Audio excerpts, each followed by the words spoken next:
Good morning and welcome to the second day of A Call to Transform Manila Museums Summit 2020, hosted by the Metropolitan Museum of Manila and the National Commission for Culture and the Arts, in collaboration with the Alliance of Greater Manila Area Museums and with the support of our education partners, Museum Foundation of the Philippines and De La Salle University Publishing House.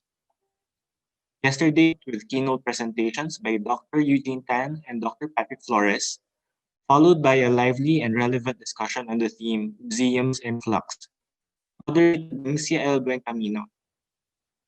Today, our keynote speaker and panelists will be tackling the theme Facing an Inevitable Change. To open today's session, we would like to welcome Mr. Dannie Alvarez, President of the Alliance of Greater Manila Area Museums and Administrator of the Yuchengco Museum.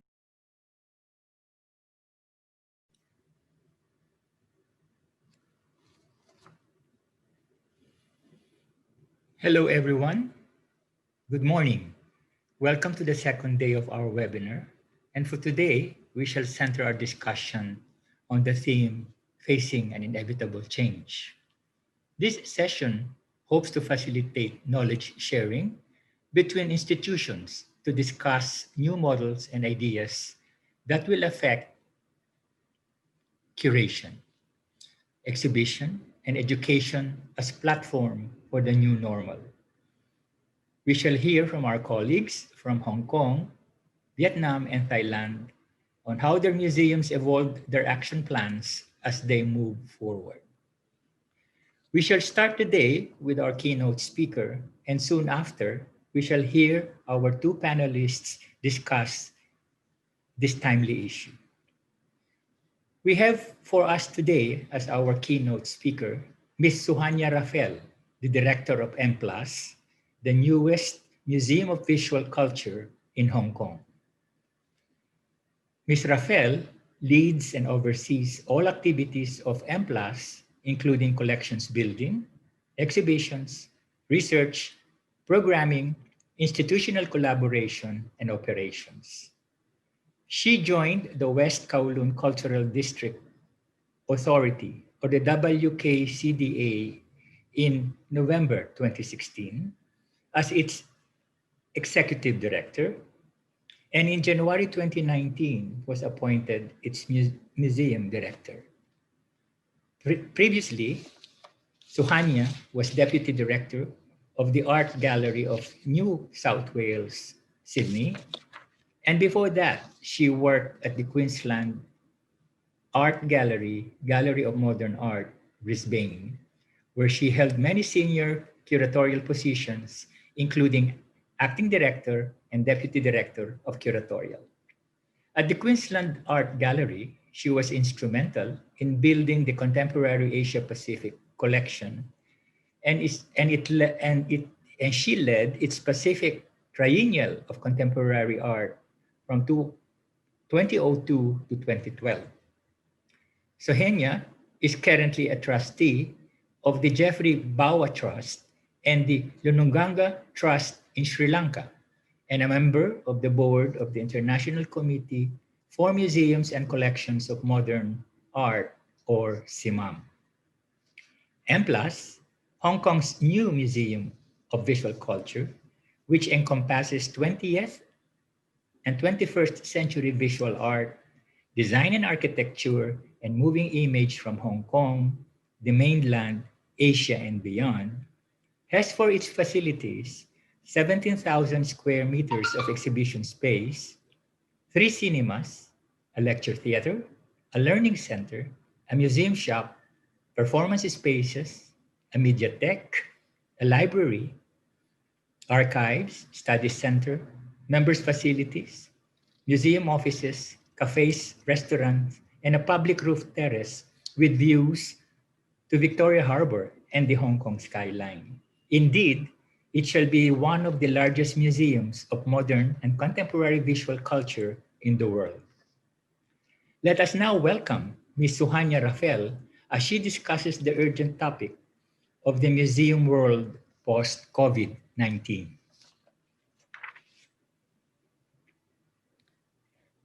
Thank you, Dannie.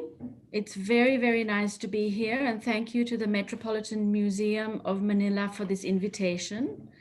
And I will be presenting some reflections during a time of challenge and change facing our sector. And at this time, we in our sector need to restate, reaffirm, and demonstrate again our purpose to our communities. We have all had to pause to reconsider how we program, who we program for, and prioritize resources.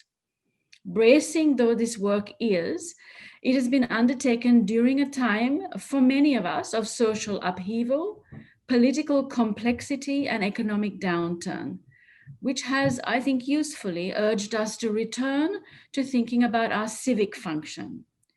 We are very important places that offer respite. Museums are places of reflection, refuge, challenge, of course, but also regeneration and cultural affirmation. The well-being of our communities are attended to not only in hospitals or parks for that matter in this time of pandemic, but also museums. The civic function of museums include roles in both leadership and service, each informing the other to imbue our spaces with grace and purpose, characteristics that sustain creative endeavor. The work is slow, or perhaps it's more accurate to say slow release, and the effect, transformation. Our sites are places where our objects, our collections, our programs place people as central in the conversation. Conversations that emerge from witnessing the collisions, amplifications, contradictions, resonances that our museum collections offer, specific to our places and perspectives that emerge because of location. As complex as this might be as a project, this is our everyday, and we need to be alert to the subtle, essential function of bringing to our communities, our audiences, nuanced and sometimes challenging perspectives. This continues to be key in today's museum work. There are many stories, multiple, interdisciplinary, cross-cultural histories that we are responsible for presenting, which provide a framework to embrace the transformational work that the public cultural institution offers.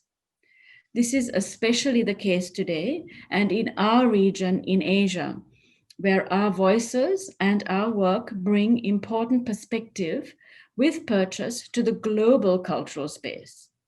I know that at M+ we have been thinking deeply about this work. The fact that we are about to open our museum next year has meant that these past few years leading up to our next beginning has seen us collecting, developing, and programming these themes to be extremely productive, especially when we reflect on them from both a pre- and post-COVID situation. As I said before, a situation that has provided a useful pause. I will share with you what we have been doing prior to the pandemic on just the digital front as a means of providing insights as we move forward in the light of an expanded digital environment in the current COVID world for us as museums. You're seeing an image actually from our M+ summer camp that we have been running since 2016, but we had to suspend this year, of course, due to the virus. M+ digital engagement began early. Not having a museum building ensured this. This is underscored by the fact that Asia, as a region, was a very early adopter regarding all things digital, and mainland China is seeing very rapid advances in the absorption of digital technologies across the range, powered by China's three great internet giants, Baidu, Alibaba, and Tencent.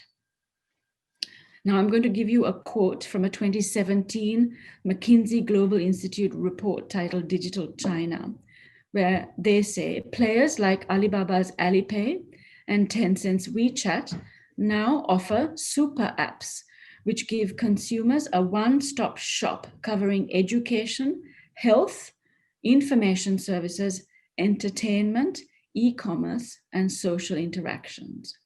So we know that the digital allows us to connect globally, in theory. And in fact, look at this morning. Yet, how that connection is performed is critical. And I think we need to be reflective, more reflective about this work, given the possibilities offered by technology and digital capacities, which seem to be exponentially expanding. From the M+N, we are committed to presenting everything, including all our digital material, in 2 languages, Chinese and English. So our first foray into the digital came as an exhibition in 2014 titled Neon Signs Hong Kong. It was an interactive online exhibition that celebrated Hong Kong's neon signs, a key part of our work and our collection as well. So mobile M+ neon signs was an online exhibition and is still available to be viewed online, and celebrates a key feature of the city's streetscape that explored and mapped and documented neon signs that are fast disappearing. Alongside curatorially produced essays, videos, slideshows, and artist commissions, over 4,000 photos were submitted by the public. So we interacted with our public on this digital platform to collectively create a unique neon map of Hong Kong. The site, of course, remains as a lasting record and examination of Hong Kong's fast disappearing neon signs. I'm just showing you a video of how that site exists even now, which I invite you all to visit. So that was our first go as an exhibition. Next, we launched M+ Stories, which is a platform, a digital platform to talk about our collection and interact with people online, highlighting collection objects. What you're seeing now is a rattan chair from our collection, attributed to the Kowloon Rattan Ware Co. But what happened, and I'm showing you slides of when we launched this particular object online, the response we got from our audiences, and the kind of interaction having a digital platform like Stories offered. Very unique, important for us in terms of our research, but also regarding engagement. In 2018, we then launched our collection beta, which was a way of sharing the museum's collections with the world. And in 2019, we launched our Mapping Chinese Art, selections from the M+ SIG collection.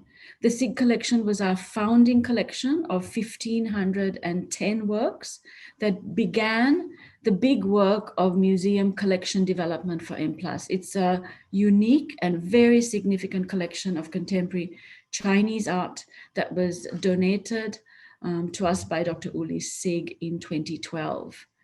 The site allows us to provide historical timeline, feature artwork, look at political events and the artworks and how movements and group intersect with aspects of the collection's work. As I said, this is in 2 languages, and we can dive in reasonably deep into objects in the collection.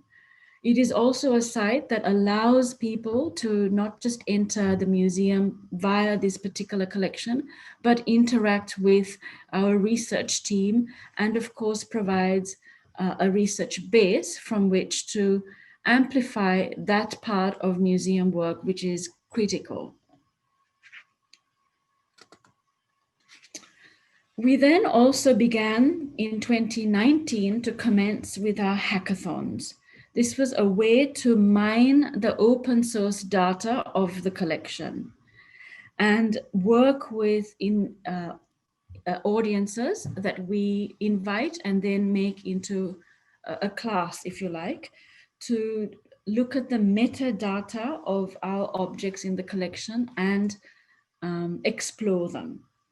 The first one was the M+ Data Digital Hackathon, which we did actually at the end of 18, and then went on to do 3 others, including the most recent, this one here, called City of Objects online.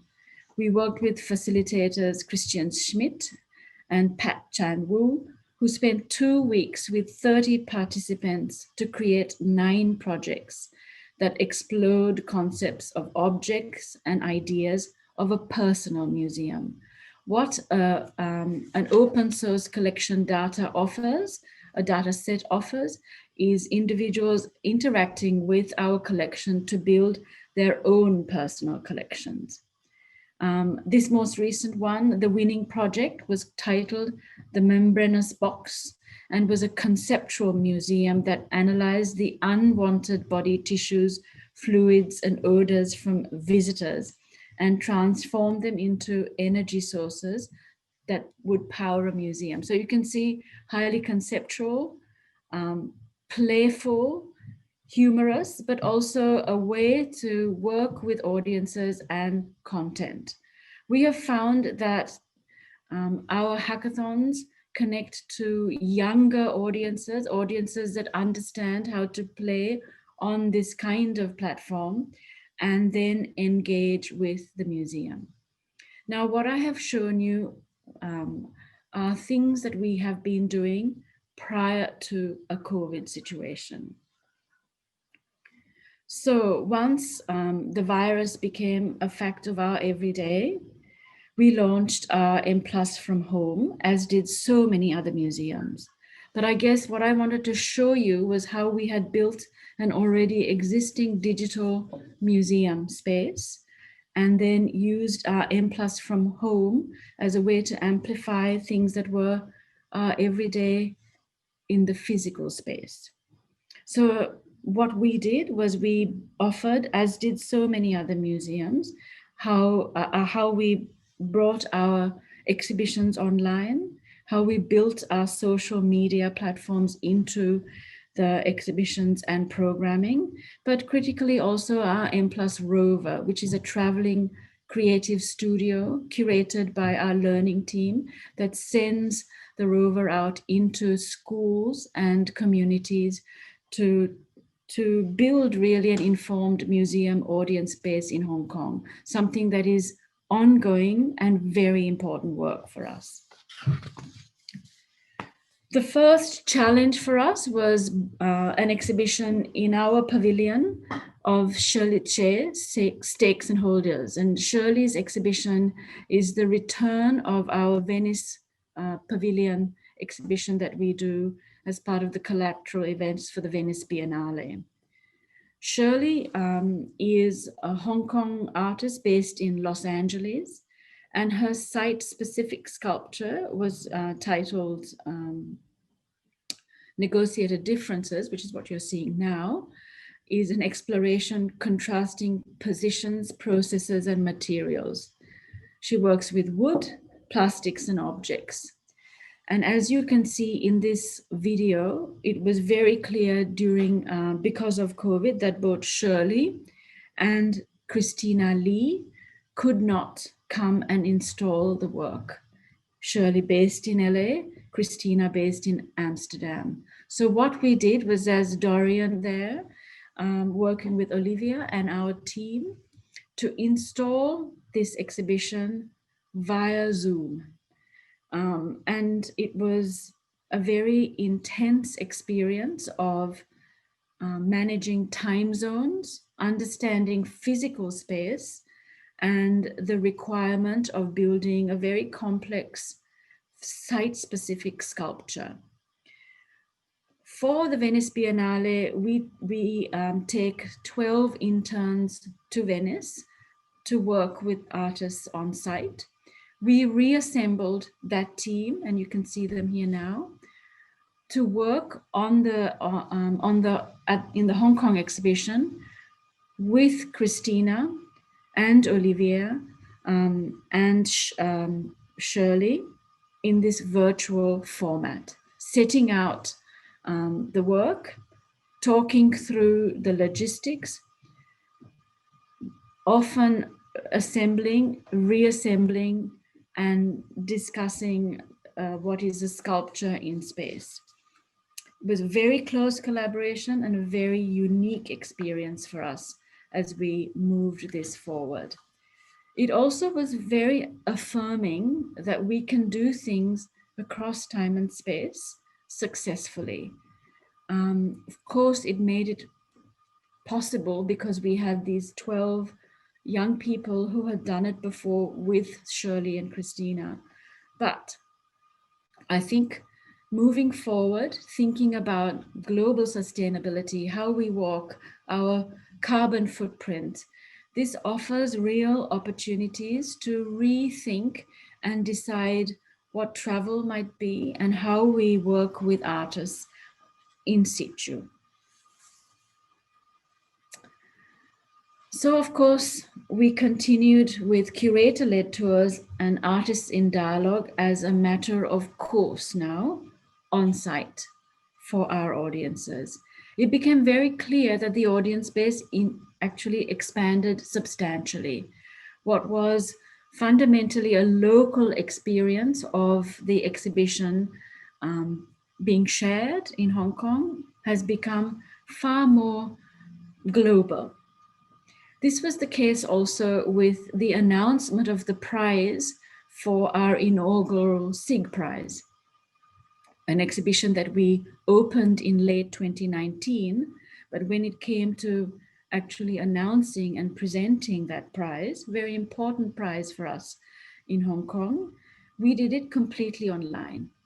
And of course, working with P. Lee, the curator, on the exhibition talks, and then working with our jury on how we presented the prize to both the prize actually and the fellowship. M+ stories continued to amplify as a result of the post-COVID situation. We have collaborated with many more artists online, both from Hong Kong and beyond. And we have seen, our page views expand. But I would also say that it's really important to reflect on content being the driver of everything that we do digitally, just like we think so carefully about the physical space. What you see now is a new program that we introduced called How Did You Two Meet?, which are curators talking about objects in our collection as an introduction to M+ collections. Social media, of course, YouTube, Facebook continued to build profile inevitably. And of course, we think very carefully about how to encourage return visitors, so that if somebody comes in via a YouTube channel, that there is a way to encourage a different engagement via stories or hackathons. Now, during the COVID outbreak, we couldn't take our M+ rover out into the community. Our creative studio, a studio that works with creative makers over the 2 semesters of the year. So we had to temporarily suspend those tours to our local schools and community spaces, and instead prepare our students and teachers and our programmers to working online. And this last rover was working with Wong Tin Yan, our commissioned artist, and we commissioned him this time to develop a series of free online learning activities and educational resources based on his work, Yes, But Why? In April 2020, you can see now live, a group of students and teachers from the Yan Chai Hospital, Choi Hin To Primary School, joined the M+ rover on an online workshop at home. And through a series of sound games and activities, the artists encouraged students to interact with each other and to reflect creatively on their experience during our current pandemic. We did a total of 10 sessions that were artist-led, and we reached over 28,000 children. It's the first time that we had done anything like this. It's the first time that the teachers involved had done anything like this. And it was a really very important program for us as we moved forward. We also began our digital commissioning of artists. And this was the first commission that we undertook with Miao Ying, a Shanghai, New York-based artist. And she developed a work called Hardcore Digital Detox. It's the first of what will be a series of digital commissions. It's a very playful reflection on both the Chinternet, which is the Chinese firewall, and the World Wide Web, using the concept of wellness online and developing a retreat to comment on issues of global capitalism, online propaganda, and media democracy, and something that I think we all need to think about very carefully today. Our second commission was Hong Kong artist Shirley Wu, who looked at all of the women in our collections and did a particular M+ Stories interactive in relation to that, called Hong Kong Artists Legends. It was a distinct call to action that enlisted Hong Kong women artists with English articles on Wikipedia. It generated a whole lot of user interaction. It was developed in collaboration with M+, but also in response to our own effort and need to increase the representation of Asian women artists, not just in our museum, but also online, so that we make people understand that there are so many others that are absent on these, Wikipedia, which is where most people go to as a first port of call, but also as a marker of initiatives for an initiative that we have begun in collaboration with the Asia Art Archive here in Hong Kong, which is the Wikipedia Editathon that we now do annually.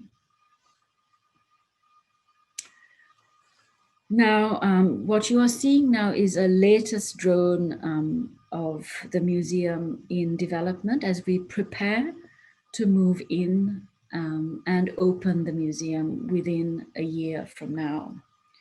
But what I have just shown you is a kind of snapshot of the change that we have had to embrace as part of a COVID situation, but actually a change that is inevitable and intrinsic to our world. I'm certain of it.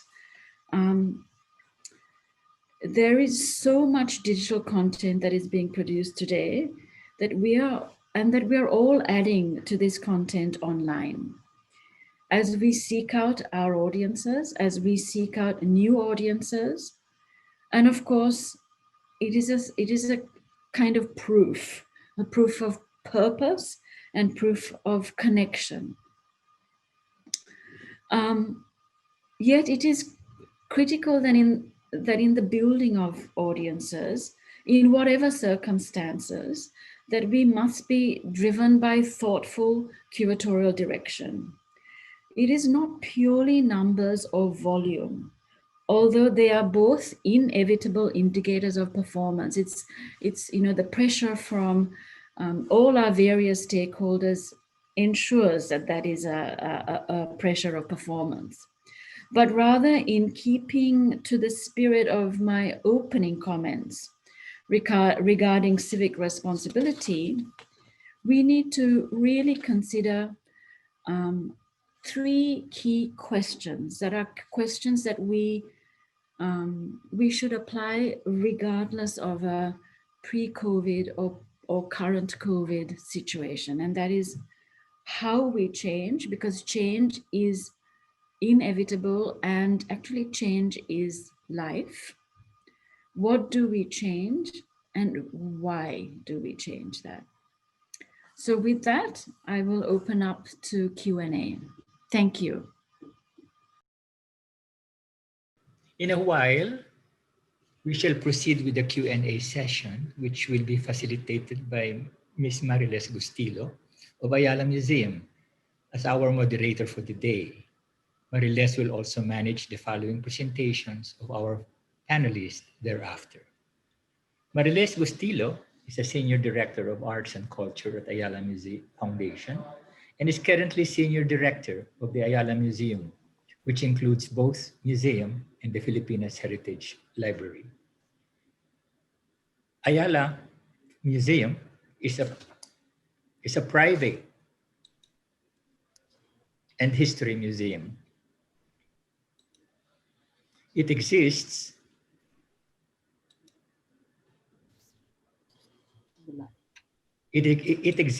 under the auspices of Ayala Foundation, which is the social development arm of Ayala Corporation, the Philippines' oldest business house with interest in real estate, banking, telecommunications, industrial technologies, infrastructure, healthcare, and education. Since she joined the Ayala Museum in 2012, Mariles has ensured that it has adhered to one of its core missions of providing astute programming to engage their various audiences.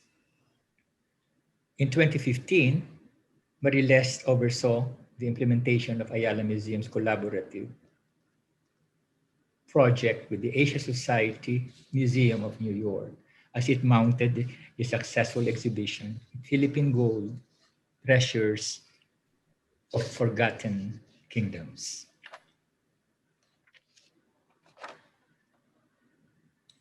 In 2017, under her leadership, Ayala Museum was the first Philippine museum to participate in the prestigious Venice Biennale with the exhibitions Fernando Sobel, Contrapuntos.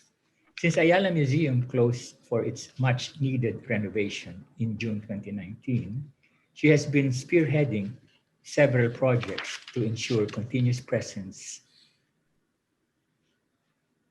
online of Ayala Museum. May I now call on Mariles to take it from here. Hi. Hello, I can hear you, Mariles. Hi, can you see me, Suhanya? I couldn't help but smile when I was listening to your presentation. I mean, the future is there, right? From all the stuff that you've been trying to do pre-COVID and then now post-COVID. I think my own first question, because I'm waiting for the questions to come up from the audience, is what kind of mindset? Because, museums are traditionally organized a certain way. And I am sure that if we kept that organization, it wouldn't be able to function as you do now. So I just wanted to get an insight of organizationally, how did you affect that kind of exciting stuff? It's very organic, but as I said, by not having a building, it made us really think about, so how do we reach to people, reach out to audiences and build that audience base? It was enabling, in fact, for us to be more than a building. And of course, the building is a very key part of the museum as we move towards entering into it. Yes. But prior to that, it has it was a very organic but energizing and active series of conversations. And the digital work sits within our curatorial department. So Dorian is our Deputy Director of Curatorial and Chief Curator, and the digital work sits with that department. So already by placing digital within the context of content, signals that is a very important relationship. And knowing that the digital world and social media platforms can be, you know, and Twitter, which is 150 words or something, where everything can be flattened and made into the opposite really of the work that we are committed to doing, which is about a deep engagement. So how do you use something that is like a flattening social media 100-word Twitter platform into something that will crescendo into being a meaningful engagement? It is, like I said, slow release work, but it has been very exciting work. And I think the other thing to say is, by being a new museum, we are unfettered by the, you know, the silos that become I hope not inevitable, but we see in the established institution. That's wonderful. I think that's very inspiring for all of us. I have a few questions now here for you. Most of the institutions concerned nowadays is the security of the information collections in the digital platform. That's from Noni Catarino. Could you share with us how M+ manages the security of your digital collections? So this, I mean, of course, you know, we have at the back end an IT department that is seriously working on that. And my last slide was our digital screen, which is an LED screen that is on the skin of the building design. Yes. And that is a programmed space that we will work with our collections, with commissions, and in a city like Hong Kong, that is a city of light, full of commercial content, we want to bring in cultural and artistic content. And we're very aware of the abilities of hackers and so on. Yes. And so, you know, we trust in our digital security, but in the end, you know, you just have to go in there and dive into it. There's no other way but to do it. And then if something deeply unfortunate happens, then we have to fix it. Yes. That's what's nice about the digital space. You can correct as you move along, you know, which is great. I have another question from you. For you, I'm amazed at the scale and breadth of M+, given that M+ is directly funded by the Hong Kong government. And that ULSIG collection contains several works that are critical to China, as the current political turmoil between China and Hong Kong affected M+. Expected question? Yes, expected question. Yes, of course, we have been set up with a singular grant from the Hong Kong government to set up the whole of West Kowloon Cultural District as an authority. So what does that mean? It's an ordinance in the Legislative Council in which the whole of the authority has been set up with this single grant. And that grant was really to build on capital infrastructure, the buildings. Yes. The district was also given the land grant for the 40 hectares on which M+ is one of several institutions. There is the Chinese Opera Institution, which is up and running, free space, contemporary theater. And the funding envelope is that it's the authority that funds M+.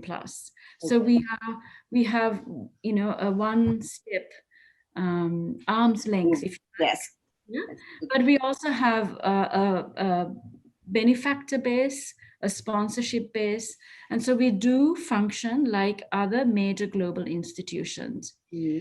And like all other global institutions, the issues of political and social pressure is something that we all think about and respond to according to our location.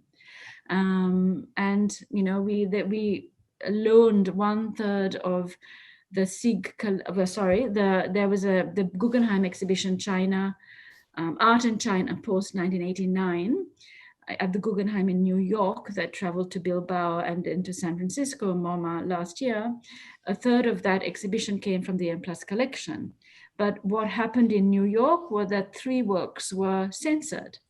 Yes. And so what I am trying to illustrate in this sort of roundabout way is that all museums, Yes. wherever we are, Right. have to deal with these pressures. Right.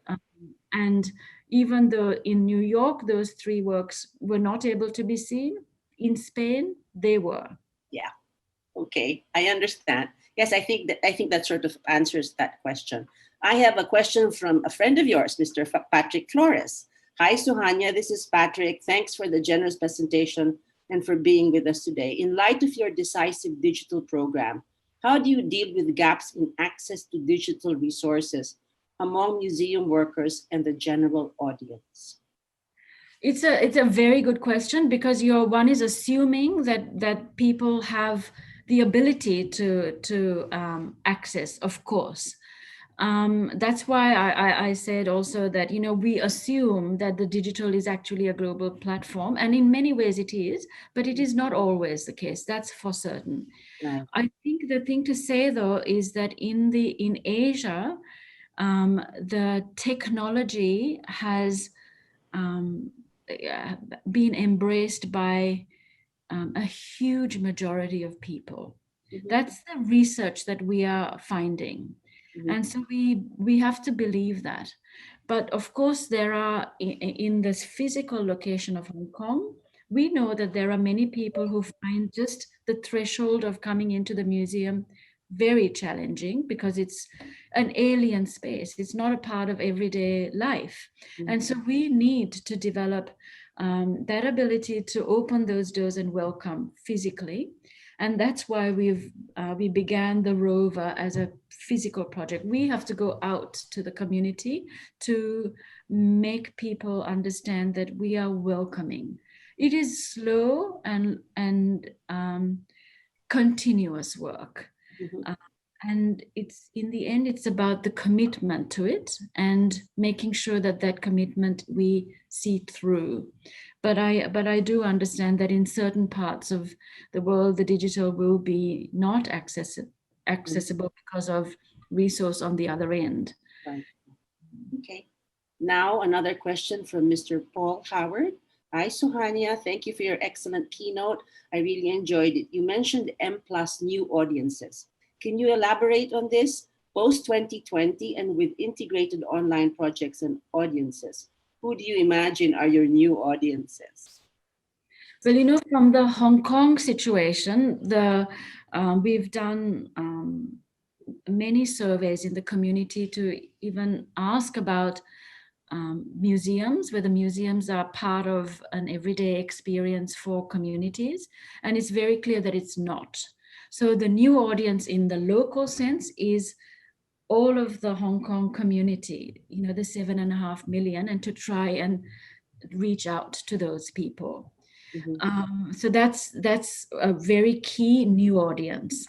But what we have also learned from having our M+ Pavilion, which has been our laboratory space, if you like, on the site of West Kowloon since 2016, is for every show that we've done, which has been coming out of our collections fundamentally, we do exit surveys, and it's become very clear that our audiences are primarily under the age of 35. Over 50% of our audiences are already in that demographic age, from 18 to 35. Now, for a museum director, that is like gold, because coming from working in institutions in Australia and in the UK, that demographic is the demographic that everyone is trying very hard to reach. But it's very clear in Hong Kong that has become our core audience already. And perhaps it's because of the kind of digital work that we've been doing, because that is a more familiar platform for the youth in this part of the world, certainly in Hong Kong and the Greater Bay Area. That's wonderful. I think that's every museum director's dream, is to get that, we are always told that we have aging core audiences and that we should build the new ones. And I think that's a great opportunity that's facing you. There's another question here. First of all, thanks for sharing your presentation. The initial engagements done via online is really inspiring. I'm just wondering if M+ has been developing experiences that can actually challenge all the senses, like touch and smell. I'm just curious, if not for the audience, maybe artists who are challenged to explore such ideas? Yeah, we are working with an artist on sound, of course, is one. For our museum when we open, and touch for visually challenged audiences as part of the museum experience. We are very well aware that we need to attend to different aspects of visual culture, because it offers us that, we know light, sound, objects, design are all essential elements in that. And so we are exploring that. And we will always explore with artists and designers and creative makers, because that's our opportunity. Which leads me to a question that I have. How open are artists now to learn how to create within the online space? Because clearly it demands a different way of creating. Just curious if there's readiness, fear, excitement. Yeah, I think all of those are there, and then there are. I mean, it's inevitable, as I said, that these platforms are integrated part of our work, and it's also very clear that there are artists who embrace those platforms as their primary mode of making work. In fact, one of our key acquisitions was the work of Yuchengco Heavy Industries, a duo based in Seoul in Korea. And they were one of the first artists, I think they were the first artists to use the web as their platform for work. And when we acquired their entire catalog, it caused a kind of a mini furor, because on the one hand, even my own acquisitions committee couldn't understand how we could acquire when it was already available. What does that mean? Correct. Yeah.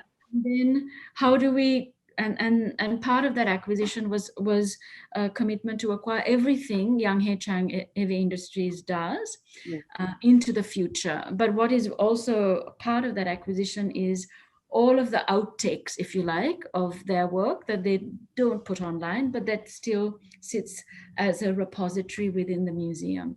Our museum, as visual culture, has moving image as a key part of our collection interests. And moving image is a way of capturing all kinds of moving image work, from digital right through to early forms of moving image, whether it's 16mm or 35mm. And those forms now, the museum is refuge for those forms because they are no longer used. Correct. And so that is the museum work, because we are interested in our contemporary histories, and the histories from the Asian region in relation to moving image is absolutely fascinating, unique, and really leading. And if there is no institution set up to speak to and for, it becomes a footnote in some other museum who's not so interested in our stories. Right. And we don't want to be footnote. We want to be front and center. Okay. Another question. I am just curious, is M+ also actively I think you answered this, in the archival of historical events happening in Hong Kong? Are these archives accessible to the public? We have a very close relationship with the institutions in Hong Kong and what each of us does. We don't replicate. So Asia Art Archive has a very clear and important role in that, as does Chinese university collections. And so we are very keen to amplify and add and recognize the work of our colleagues in these spaces. And of course, we also have aspects of that, but it's, yeah, but we see it very thoughtfully as the fabric of the city and ecology in the city. Okay, here's a message from Isa Lorenzo. Hello, Suhanya. Your presentation is so exciting. Will M+ be doing online-only exhibitions that are independent of on-site physical exhibitions, thinking along the lines of taking the digital space as its own independent space and artists making work that have no physicality? Yes, simply yes. Yeah. Yeah, it seems like I think that would be exciting for artists to think that that's the hall where they will, the gallery they will create. So that's really interesting. Yeah. Yeah, but I think the thing to say is that it is always an integrated and intersecting set of propositions. You know, there are amplifications across different parts of the museum work and the world we do. So those questions about what is it we do, why do we do it, and what we should change are really, really fundamental questions that we continue to apply. Yes, whether online, yeah, on-site, off-site, that's really where it should be. I think I just wanted to say that your idea of reminding us about the civic purpose of museums is really of value, because sometimes you get lost in just dealing with the museum, its collections, and so forth. So if you could I would love for you to just elaborate on that a little bit before it's time for us to wrap up, because I thought that was fabulous. I mean, especially when museums are facing change, you need a North Star to keep you on track. So maybe if you could, as a closing, talk about that a little bit more, so Suhanya. Yeah, I mean, I think museums, when you look at the history of the public institution, it's not very long in the history of humankind. It's about 150, 200 years old, and comes through really the democratizing of what were extremely elite spaces, whether you're talking about the Louvre collections, or the Hermitage, or the Beijing, the palace, the Forbidden Palace. These were all imperial collections that were then made available to the public. And so made available to the public in their cities. And that civic function of saying, okay, the creative roles that were commissioned and supported by whether they were religious elites or feudal situations, are now very different in the contemporary world, in the modern world that we live in. And our histories and our stories in relation to modern and contemporary worlds are very complex. They're, again, globally structured, but at the same time locally rooted. And we need to then understand how that relationship to our cities are presented, and our responsibility in terms of leadership as well, and in a COVID situation, well-being. Thinking about mental health, a place for people to gather to reflect when, and certainly in a Hong Kong situation where most of us live in very small spaces with many other people. And so a museum offers a very generous public space to dream on one hand, to imagine, to be maybe affronted and challenged, but that is our civic duty, that is a co-function that is separate from a political environment and the tensions of those other worlds that are real in our everyday life. Yeah. And I think about that as a really key part of our work for the museum. And we think about that in relation to the digital as well as the physical. It is. I think what you said something that about it being layered now, how what we have to deal with in reality is layered. And then when you mentioned slow release in the way you use online, maybe that sort of suits that whole complexity in how your thoughts on how we use online in the context of slow release to tell a more complicated story. That was interesting. That seems very interesting. I think it's very important to use the idea of time and slow time. You know, in a sort of 21st century that was accelerating, and the speed of things made you not stop and think. Right. So I think the offer that big museums do of slow time is a great thing. Yes. A Okay. really- There's, oh my God, so many last minute questions. First, is the post-pandemic museum work, should museums consider partnering with, in the near term, with technology startups or established companies to develop technologies that can bring in new audiences who cannot physically visit the space? How much percentage of the funds should be allocated to this? I think, those are, that's a big question. Correct, yeah. And in the end, it's individual and where we think the need is, and it's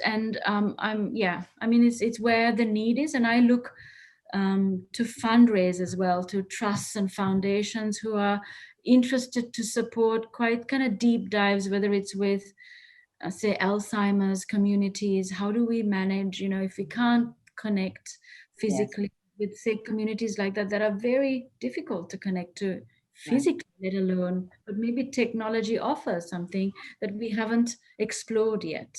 Yes, that's right. So on that note, Suhanya, thank you for sharing your experience. It's very inspiring. It makes me want to go out there and try a few more new things. Thank you for joining us this morning. Thank you very much, everyone. Thank you. Thank you very much. Thank you. Bye. Bye-bye.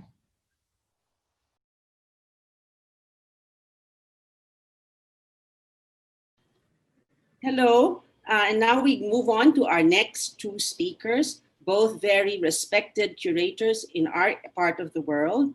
Our first speaker will be Zoe Butt, who is a curator, writer, speaker, and educator who lives in Vietnam. Her curatorial practice centers on building critical thinking and historically conscious artistic communities. Currently, she is the artistic director. Hi, Zoe. Artistic director of the Factory Contemporary Art Center in Ho Chi Minh City, Vietnam's first purpose-built space for contemporary art. Established in 2016, the Factory creates and hosts interdisciplinary activities to expand knowledge of contemporary art and culture trends. Zoe is a member of the Asian Art Council of the Solomon R. Guggenheim Museum in New York, and in 2015 was named Young Global Leader of the World Economic Forum. Everyone, Zoe Butt. Hi, everyone. I wish I could see everyone in person. I'll never get used to this speaking to myself. Thank you to the Metropolitan Manila Museum for the invitation to speak this morning, and to all of you for joining. And it was lovely to listen to Suhanya just now, who I had the pleasure of working with for many years. It's fabulous to see the growth of a new institution in Asia with her at the helm. So my context is so different to Hong Kong. I run a very important, yet quite small art center in Ho Chi Minh City in Vietnam. The Factory Contemporary Art Center was established in 2016 by an artist, and it's a very cherished space across the country because we are the only that have regularly produced exhibitions and public programs since we opened. And our programs are locally generated, and we have predominantly local audiences. Most of our audiences are under the age of 40, and about 75% of them are Vietnamese. So the mission of the Factory was to address the great lack of opportunity and exposure to the languages of contemporary art in Vietnam, Here, the educational curricula does not teach contemporary art. If you are an artist, your understanding of art history is limited to Vietnam only, with smatterings of the rest of the world, and the rest of the world really stops around Impressionism. So understanding how to be an artist today, where to go once you graduate, what is available to you once you finish your studies is incredibly limited. And my founder, Thuy Nguyen, very much understood that because she's one of them. So with the factory, one of the key considerations for us in our programs are the artists. Of course, we care for all our audiences. We are a transdisciplinary, interdisciplinary thinking institution with 3 local employed curators, all of them fabulous. And then I have, you know, 1 registrar, 1 designer, 1 person looking after promotions and development. And we all have a role to play in our educational programs. But to sort of step back a little bit from giving a CV, I think it's necessary within this particular dialogue, thinking about the current inevitable changes that we're facing in light of a COVID crisis. I think, yes, we are facing something all at the same time across the globe, and that is a unique phenomenon. However, we were facing crises before COVID. And what alarms me with the current state of play is that we're focusing a lot on the medium through which we're encountering, i.e., there's a lot of discussion about the digital. And yet there is so much about our lives that cannot be transformed online. So how do we deal with this as cultural workers? How do we deal with the fact that, at least in Vietnam, internet here is incredibly unreliable? So to rely on that as a means of engaging a public is quite dangerous. But that being said, of course, you will utilize it as much as you can, but the ability to really trust that it's going to work is a risk. I'm also aware that over the COVID period, many of the artists that I was speaking to globally were having a lot of mental problems, like the rest of us. But critical for the artists, finding inspiration to actually produce has incredibly dropped because, as you can see, so many of our museums and galleries cannot open to a public, and so the physicality of the experiences of art have become less a priority. And for those artists that are not so drawn to the virtual realm, where does it leave them? And this is a question that has been of very much concern for me and my team, for, as you can see in the images in front of you, we're an institution like what we hope for most cultural hubs, populated by bodies. So how do we continue to give artists, enable artists and their stories? During COVID, I was very aware of many other issues surrounding us at the time that were not getting the focus that they deserve. In the region, we have a heavy Mekong crisis, water drought causing major sand and land erosions, farmers out of food, cities without proper air to be able to live and to breathe, and another reason to stay indoors. Civic unrest on our streets from an increasing occurrence of global civic distrust. We've got cultures that are with continued stigma, gender violence, inequality, and our own institutions of thinking of social connectivity. Our museums themselves are also with increasing conversation about the need to decolonize, meaning the need to think how did our objects become a part of our cultural conversation? And how are we paying attention still to the need to address who has the right to speak to those collections? We have an increasing, diminishing realm of freedom to be able to say what we need to say of what we observe in the world in our press. And then finally, critically, we've got our educational institutions becoming profit mongers instead of really committed to the learning of the world and our past. So how do we as cultural institutions continue, in my mind, to do the work that addresses the gaps that you can see with the issues I've just described? For me, under a COVID environment, I have felt the incredible weight, and as Suhanya says, the need to drive with content. But how do you do that when so much of the content that we're needing to address is about people? And it's about understanding and respecting their experiences. How do we do that? So one of the things that I have been aware through COVID, and perhaps it's a kind of comfort, is my team and I have always worked in production with our artists. Yes, the display, the exhibitions, the audience interaction with the final element is an important part of what we do. However, investing in the production time with the artist in how they make their work has become a just as equal realm of education for us. So even though COVID has hit, the majority of our programs has continued, albeit with slight adjustments due to social distancing.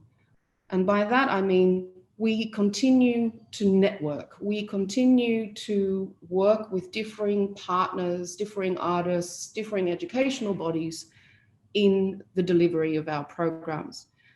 Now, we can do that in Vietnam because we have a little bubble here. COVID has not been as disaster as it has been in Europe or America, or even in like Indonesia, or I'm not aware actually of what the scene is like in the Philippines right now, but in Vietnam, we have a relatively little cocoon where we can move. Domestic tourism is on the rise. Indeed, my next week is a crazy week of VIP where we're gathering up to 150 per night. So the environments that we're facing in the region of Southeast Asia, across the world, is very context specific. One of the concerns I have in that is that we become even more nation focused, more insular within that paradigm.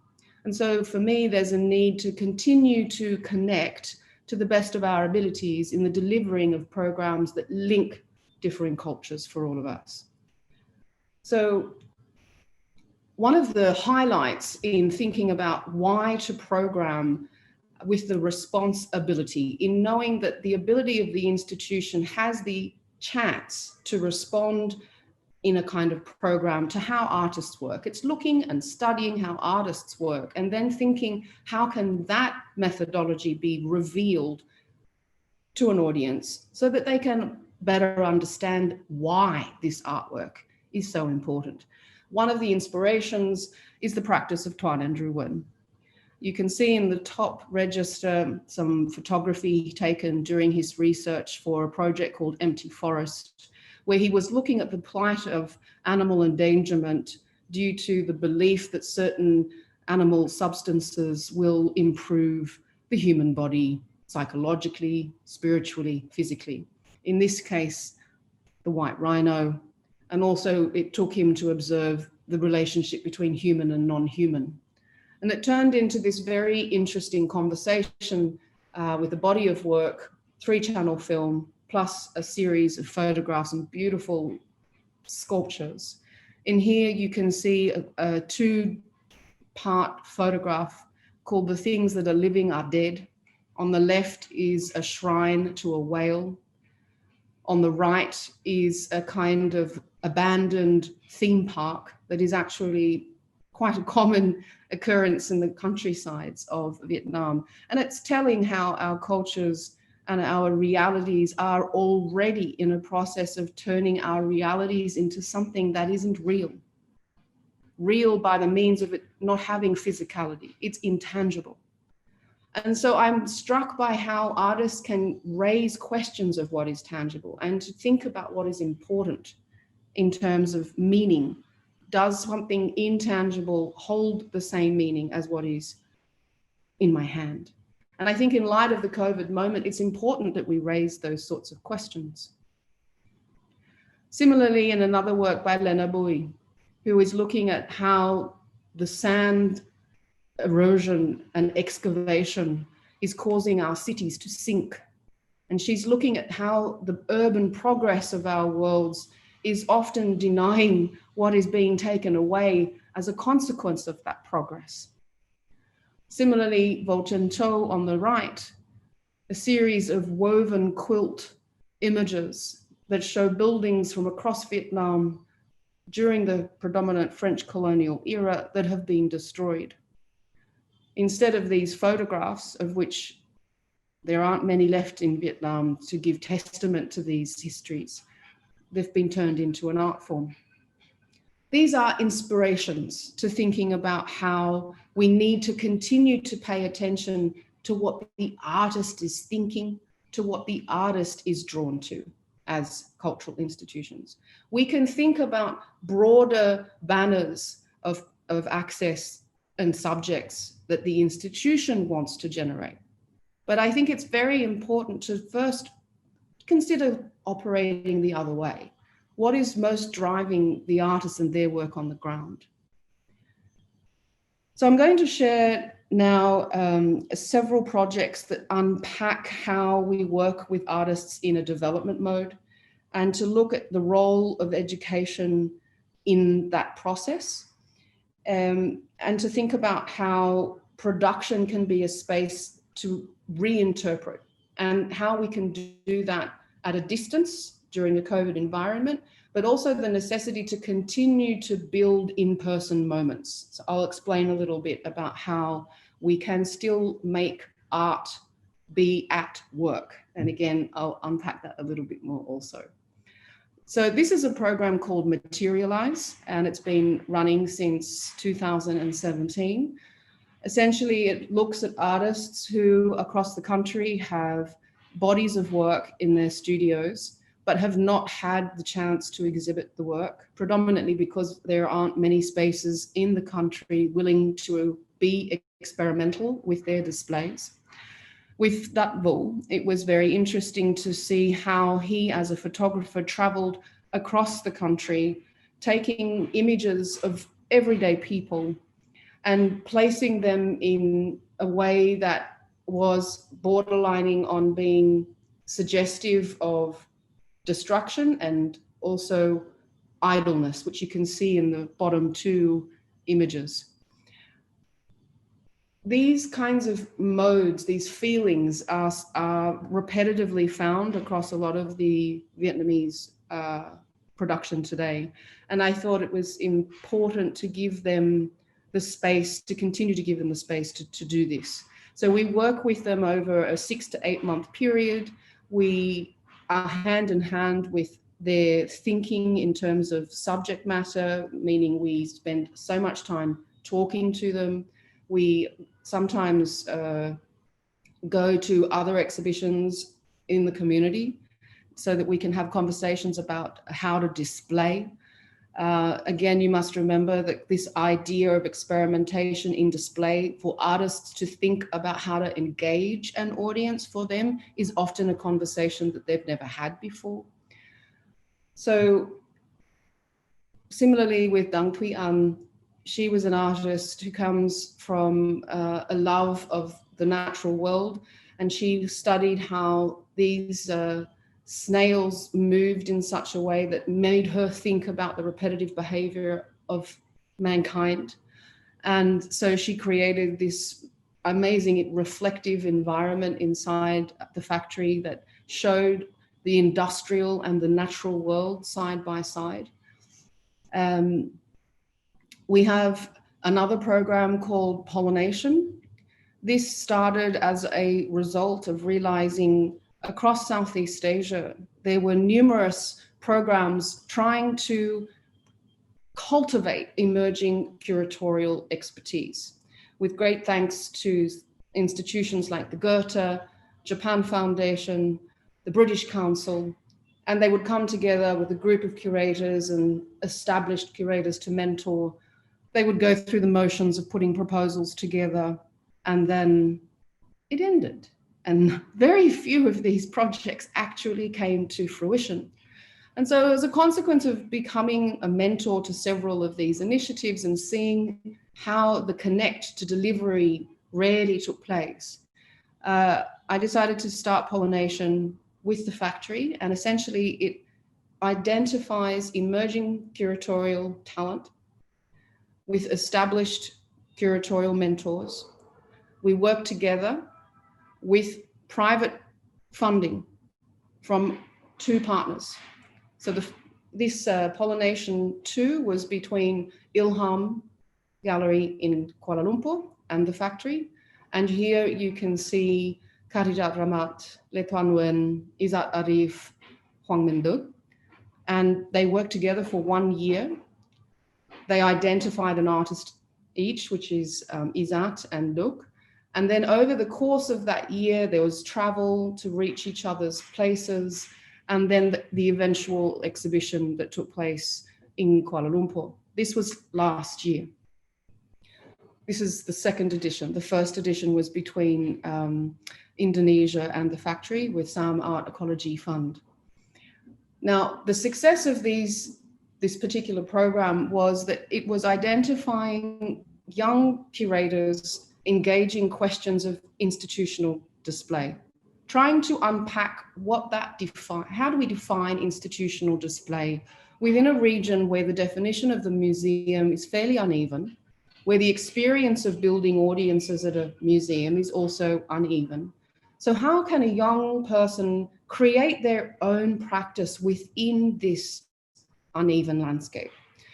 And also how to continue to hub, how to continue to network this intelligence beyond the walls of your own institution. So it was important for this project that we work with like-minded institutions or organizations or individuals within the region.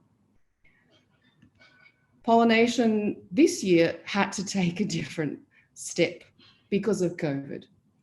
This year we are working with Lea, a curatorial duo based in Yogyakarta, and Kitima Chariprasit in Chiang Mai. And with thanks to our funders, Sam Art and Ecology Fund and the Mai Iem Contemporary Art Museum in Chiang Mai. Now, of course, because of this COVID moment, the time to do field research has taken a different phase. However, it's still going on. And one of the things that I actually am appreciating so much is the energy of all participating in this program right now. On the right, you can see a Skype conversation between all of the mentors, the curators, the organizers involved. We meet online once a month, and I can tell you the internet always drops out. So it's kind of a funny conversation with trying to make sure that we are understanding each other. But what's important is that even though COVID is here, we continue to teach and to learn and to read together. So you can see several images here of the left is an image when the three curators were able to meet in Jogja. The two images in the middle is where field research was undertaken up north in just north of Jogja. What has been very inspirational to me, and the artists and the curators have all identified this, is they cherish the need of the institution in their knowledge. And what has been particularly touching in many ways, I guess, personally, is how much they're teaching me about issues that are not disappearing just because of we're not seeing it physically, or we're not hearing about it in our media, but the fact that these projects can continue on issues that are incredibly important. For this particular pollination, the artists are looking at waterways that are being threatened in Indonesia and Thailand, and looking at how folk mythologies are offering a means of engaging the ethical responsibilities of the people on the ground.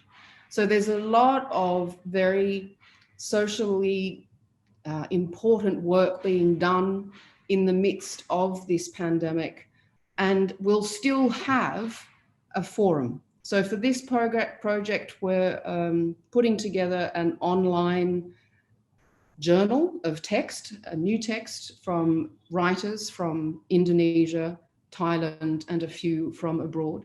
There will hopefully be a gathering in Bandung at Selassie Scenario next May. We're hoping the borders will allow some openness, but if not, we've already got a game plan change where we will have external foreign speakers contribute through Zoom, but at least the Indonesians may hopefully be able to gather. And then there'll be a final exhibition in Maiem in Chiang Mai. And again, we're hoping that we're going to be able to get the artist, at least one artist, just to be able to go and to realize and install his work. Throughout all of our programs, the team of the factory and I are still quite determined to ensure that physical presence inside the space can still happen. And for that, we are continuing something that we've actually always done, because in Vietnam, as many of you may not know, we suffer significant censorship here. So it is common for us to not be able to do what we really want to do. So that means that much of the programs with our institution are not published, they're not online, they're not publicly recorded and made accessible. So these are important gatherings for us where we still continue to give our audiences and our artists the opportunity to meet and to gather and to discuss what is most on their minds. So during COVID, we have adapted that little forum of invitees to come small groups. So sometimes it might be 10 people, sometimes it might be 15 or 20. Over the COVID period, we have done many of these such events to allow in-person presence with our exhibitions, which have continued actually throughout COVID. The final project I will share is called Realigning the Cosmos. And again, it demonstrates what I call an art at work, meaning it acknowledges the collaborative nature of research and production. It acknowledges how many people are involved in making what we put together, not only in terms of our conceptual drives, but also the actual physicality of the objects themselves. Realigning the Cosmos is a fellowship where we are open called across the country. We ask one artist to take on a 12-month period of research with us, investigating one of the 5 elements: wood, fire, earth, metal, and water. These 5 elements hold particular spiritual or superstitious presence within not only Vietnamese culture, but many cultures across the Asian region, and examining how the consumption of this material affects its presence in the world. So either the overconsumption of, say, rare minerals, or the neglect of an environment due to not handling a fire crisis, as what was happening in Australia recently with the bushfires. So throughout this fellowship, here on the left, you can see a workshop that was organized during COVID. We split the workshop into small groups. Some of them were online, as you can see, there's one of my team holding a computer. So we had some joining in person, then we had some joining online. This was done in collaboration with the Oxford University Clinical Research Unit and the Australia Council for the Arts. On the right, you can see a recent trip the artist took up north where she is looking, Le Zhang is looking at ruby mines. She's chosen the element of earth, and she's looking at how the belief of ruby mines, of ruby as a material, what is happening to the people who mine these materials, trade in these materials, and where does our placement of belief still have respect? And that is one of the most key questions for this particular ongoing project, to which we hope every year we'll be exploring a new element. So I'm aware, I think my time is up, if I'm not mistaken.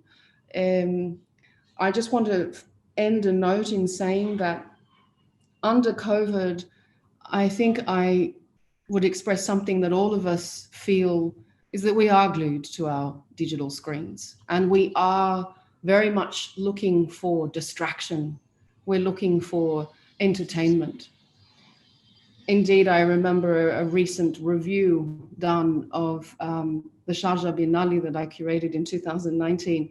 And I remember one reviewer saying, I came to see this exhibition because I wanted to be entertained. I did not seek to be didactically spoken to.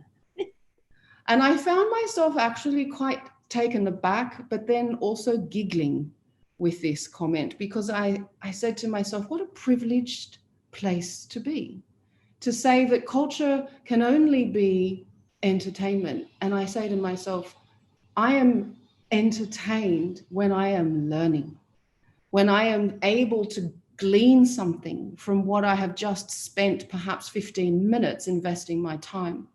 So if there's anything to part with, I would say that I hope that in the COVID crisis, that we don't just subsume ourselves to the priorities of the digital, that we continue to maintain a commitment to what artists care about, and to think about how culture is the one remaining gray space where we are allowed to provoke and ponder. And I think it's incredibly important in the digital world that we provide that content. I'll leave it there. Thank you.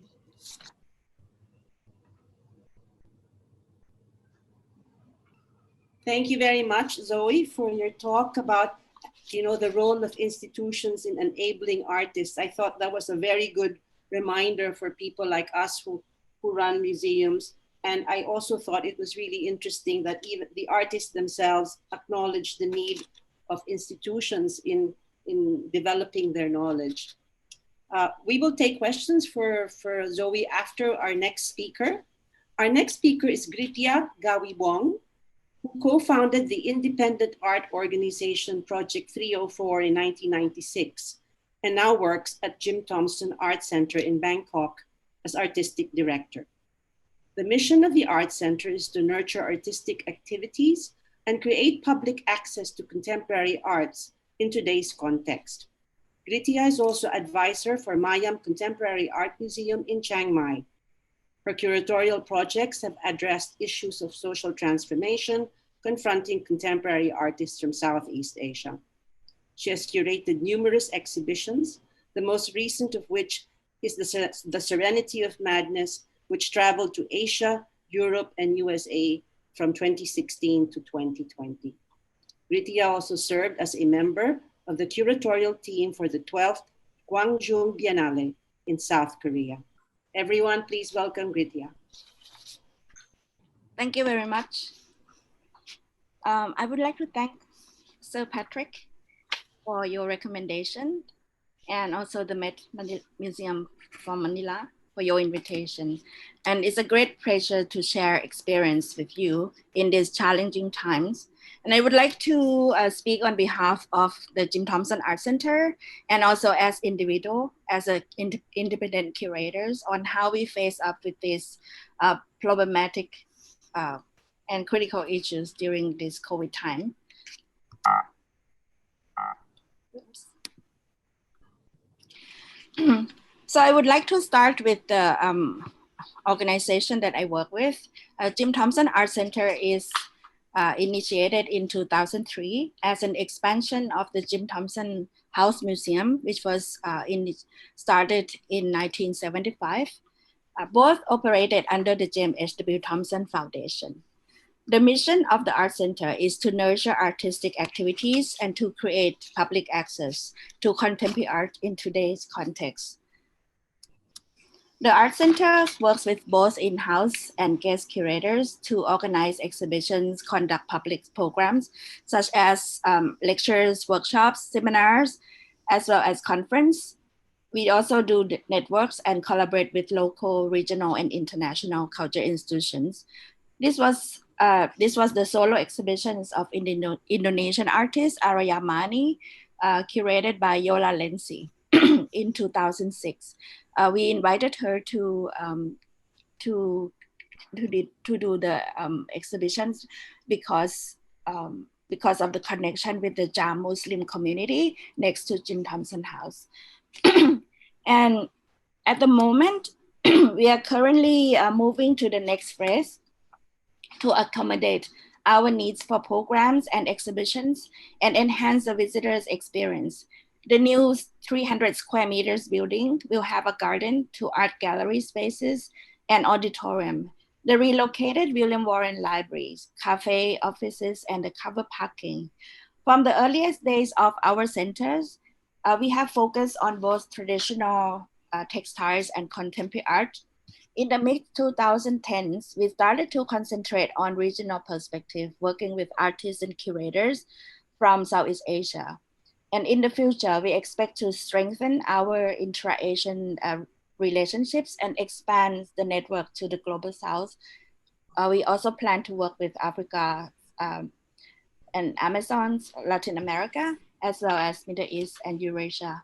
In COVID-19, but COVID-19 has stopped us to shift our focus to collaborate more with the local organizations, but we don't shy away from regional and international ones. It will take a little bit more time than we expected to reach our goals due to the restrictions of the international travel. During the COVID-19 has presented a challenge for Thailand, for all countries in the world, and Thailand included. The state did not have sufficient funds to subsidize people, citizens, artists, or private museums like Jim Thompson House Museum and the Art Center. And Thailand has long depended on tourism. After the lockdown in March, tourists were not allowed to enter the countries, and even today, only 1% of usual tourist numbers are allowed. This affected both our sustainability and future. And how can we cope with this crisis with the majority of our audiences are tourists? And sorry that I have to use this term because we depend so much on them. How can we reach out to new target audience, such as locals and the younger generations? So I want to share how we solve these problems through all these initiatives and the programs that we started to proceed, during the COVID. In March, we were forced to lock down without notice or compensation for more than 1 month. Bangkok was released from lockdown in mid-May. During the lockdown, we organized an ad hoc artist alliance to help artists who did not get supported from the state relief funds. The alliance is also pushing the country to set up the Arts Council. This is a long-term project related to policy making, and we need to do more research and endorsement from both public and private sectors. So in terms of audience, our problem were how to generate the new audience, both locals and younger generations. For Jim Thompson House especially, we started to contact the organizations around Pathumwan area, which you see here on the right-hand side. An area covering the Ban Krua community, which was the Muslim communities. They resettled from Cambodia since the early Bangkok period, and to Samyan and Siam Square area. We met for the first time at Bangkok Art and Culture Centers and discussed the problem we faced during COVID. So we decided to create the network called Pathumwan Art Roots, which is a collaborative project between arts and culture centers and also the communities, aiming to create the map of art and cultures within the Pathumwan areas and also with the Ban Krua community.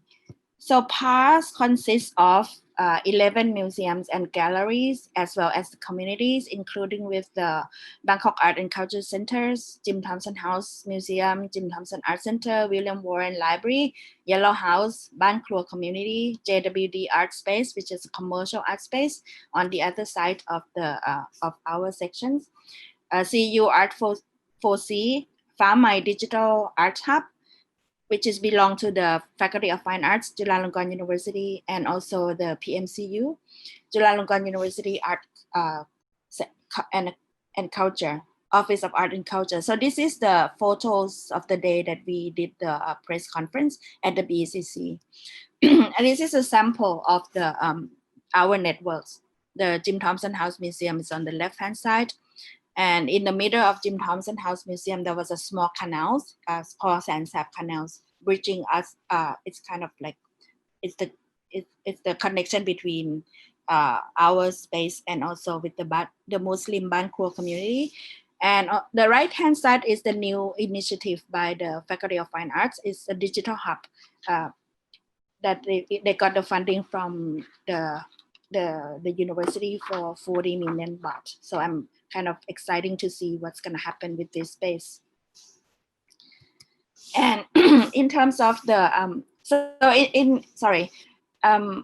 we also expect to create these culture kind of destinations, and we wanted to encourage everyone to enjoy the arts, on the regular basis, to learn and also to kind of appreciate the local ways of life and relish the variety of food in that district. So in terms of the transformative education and audience development, some of the keywords that we use is to reinforce our program, sharing resources and collaboration with transdisciplinary network. We also create both online and on-ground programs. And I would like to share the on-ground program in which we work with different groups to reach wider audiences. First, we work with the book club to create the reading group at the William Warren Library. And we plan to do this program called Read Aloud program. With this is a new book it was in Thai, but in English, it was translated as Warrior, Feudalism, and the Ego, a well-known book, academic book by it's about Thailand's political situations during the Cold War by Dr. Nathapol Chaijing.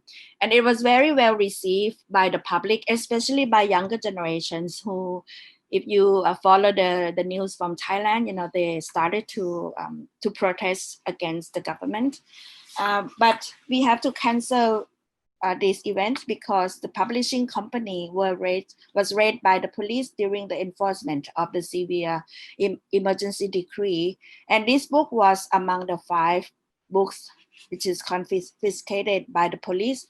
But we're going to reschedule, and we will start to do this program in the next 2 weeks.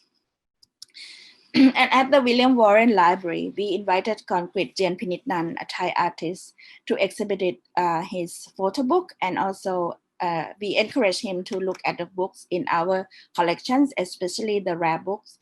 And he was inspired by the book about Bangkok, written by William Warren himself in 1970s.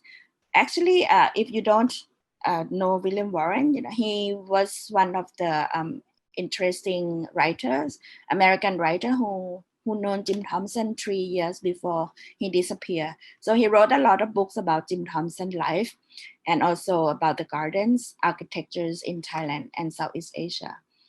And we have a lot of collections, in our libraries, and we named the library after him.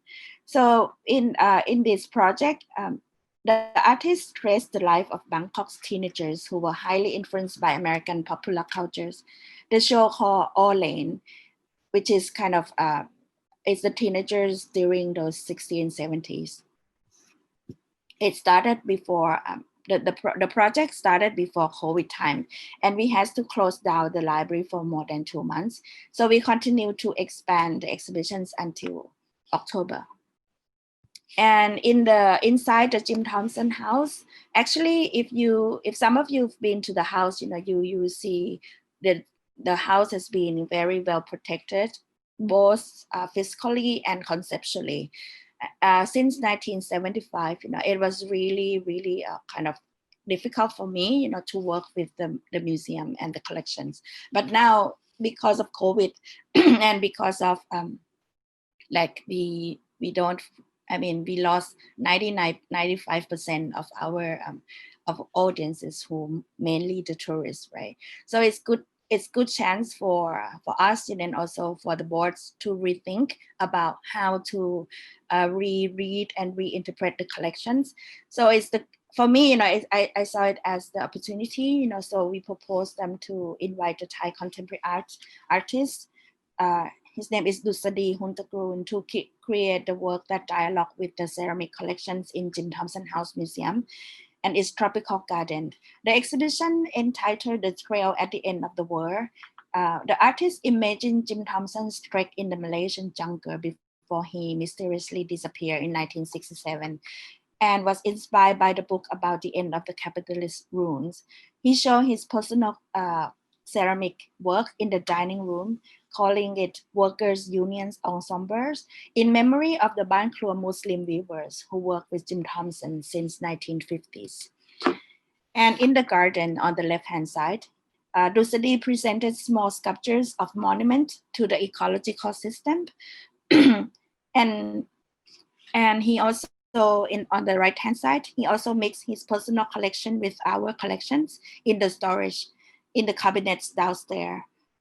Here we also train the guide to incorporate the artist project within this narrative. It's quite challenging from them, especially the guides, to improvise and add more information to their script. But we are trying to make the experience, the visitors' experience to the house more exciting and fresh. So through this artistic interpretation, we hope to shed the new lights on Jim Thompson House and the collections. In terms of the archive, we are working closely with Bruno Lemerciers, the senior conservator of the foundation. And here we receive a lot of more materials, from the trustees and also from what they kind of collected in the Taisu company. With both materials like this and also textiles. So we consolidated and also classify as well as digitize important materials such as photograph, like you see here, letters, as well as rare publications. So these materials will be installed in the archive room, which will be inside the new William Warren Library. We also plan to exhibit the archive in the new gallery spaces as a regular basis. And for the online program, we host a book launch about the constructions of Thai mind recently. This is a long-term research about the Thai conservative by Dr. Chairat Charansin Olan from Thammasat University's Political Science Department. It's interesting to see that from this online program, we reach out for about 4,000 people. And in terms of international projects, we collaborate with Hongkong Museum in Taipei for an online residency program called Challenging Times, Artists Exchange and Research Residency Program between Thailand and Taiwan, under which we plan to invite 8 artists from both countries to do research and residency from now to the end of the year. And this project was was funded by the Ministry of Cultures from Taiwan. And in these research trajectories, it's ranged from the urgent issues in both countries to art and culture policy. In these challenging times, we are also interested in the role of artists in society in a time of crisis. For example, how did the artists negotiate to survive in these situations, and how do they imagine the futures, and what kind of alternative or solution can be offered to this specific context in relation to the collapse of democracy, global warming, and situations suddenly disrupted by the unforeseen COVID-19 crisis.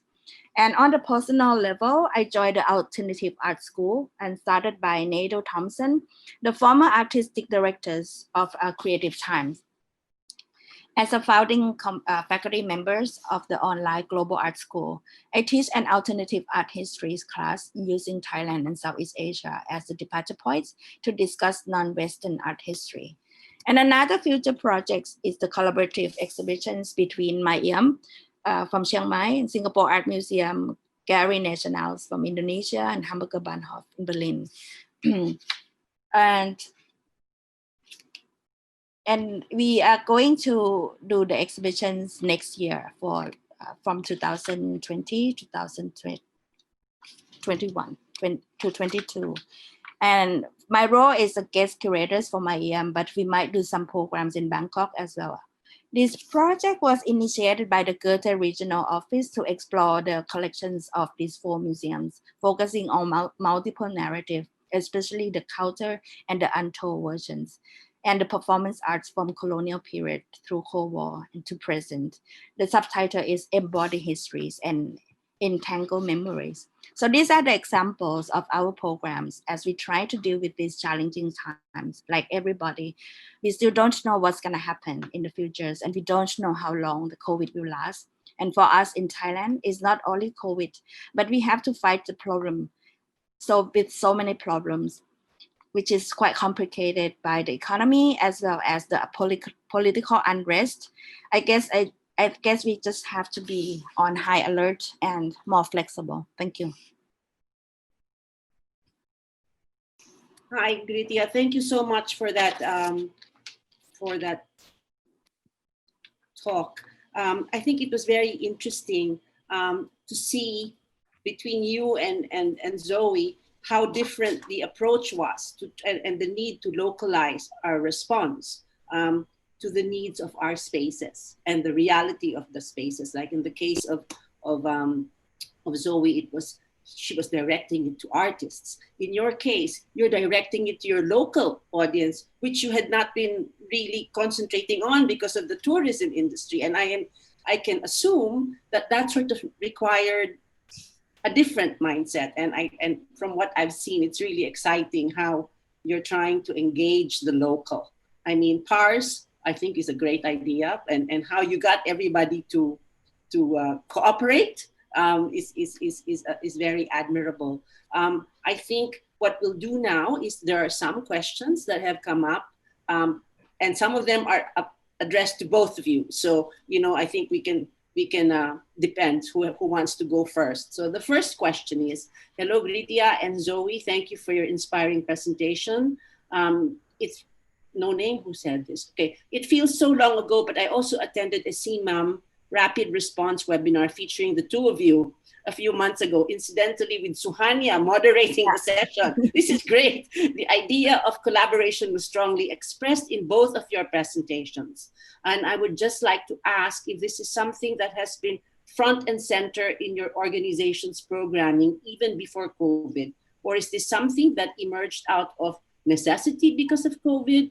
Or how would you recommend we approach collaboration with museums and organizations, local and international, during this time of anxiety and restrictions in mobility and even connectivity, Zoe? We have that problem here too. So up to you, who wants to start? Gritia, you want to pick that up first? Yeah, thank you for the questions. I think for me, it's the great opportunities for Jim Thompson House Museum, because for us, actually even though we are under the same umbrella of the foundation, but the house was really kind of rigid, in a way that the trustees trying to preserve and freeze time, like they just want to freeze in the time of the Cold War, that kind of frozen, which I really want to shake it, but I think for me, because of COVID, and because of like the numbers of the visitors, which we used to have in the low season, we used to have 500 people a day. That is the low season. And high season, we have about 1,200 people a day. And during the COVID, we have 10, 15. I was like, this is reality bite, right? I mean, you have to wake up and we have to do something. and then this is the best time for us to shift the focus, like, because it is totally out of necessities. I mean, who else that we should target to, right? right? Because tourists cannot come. So for me, it's the best opportunity to change, and this is like we have to act fast. And for me, I think we still, it's not fast enough, because it took us a few months, to kind of like realize that, oh my God, the problem is here and what should we do, right? So the first thing that the board did was like, we have to save the costs, and we lay off a lot of people.